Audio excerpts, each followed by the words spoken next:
every single one of you refused to say a single word, by all appearances, that will cost you one bit of market share inside of mainland China. So can you tell me why Coca-Cola doesn't have a say in whether it sponsors the Genocide Olympics next year, but it does have a say in how the state of Georgia runs its election laws? Senator, what I stated was that we do not have a say in the selection of the host city, nor on whether an Olympics is postponed or relocated. So you don't, but you could just make a statement.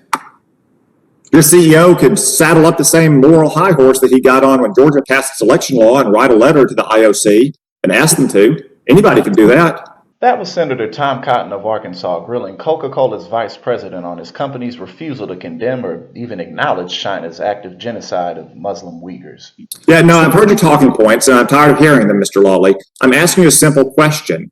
Why is it that Coca-Cola will opine on Georgia's election laws, but not on the Genocide Olympics?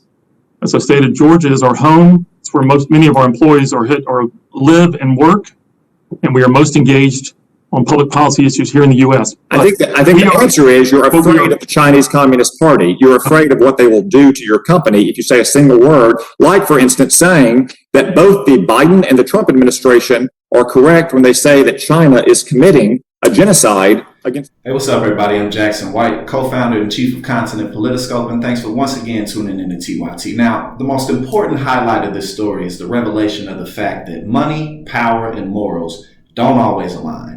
Because companies like Coca-Cola are worldwide and have more than enough influence and power to put a dent in practically any nation's economy. However, the price of standing up for what's right isn't always monetarily lucrative.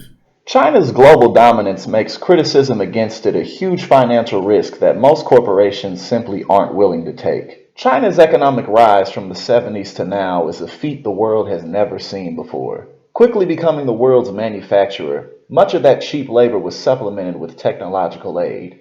China took advantage of the West's greed and impatience, and while the rest of the world was sleepwalking into mediocrity, China quickly became a nation that practically no one is willing to mess with or stand up to. Can you explain to me why James Quincy will denounce a democratically elected legislature's laws, but he will not simply say that the IOC should consider rebidding its Olympics or that Coca-Cola should consider sponsoring the Genocide Olympics? What's the difference there? Our role as a sponsor is to support and follow the athletes. So you're sponsoring the Genocide Olympics. You are spending millions of dollars to sponsor the Genocide Olympics, yet you will not opine on any matter about it, yet you will stick your nose in the Georgia legislature's election reform laws. Coca-Cola is just a small example of how money and power make the world spin. If enterprises this large aren't willing to stand up to China's treatment of the Uyghurs, then what will ever truly be done about it?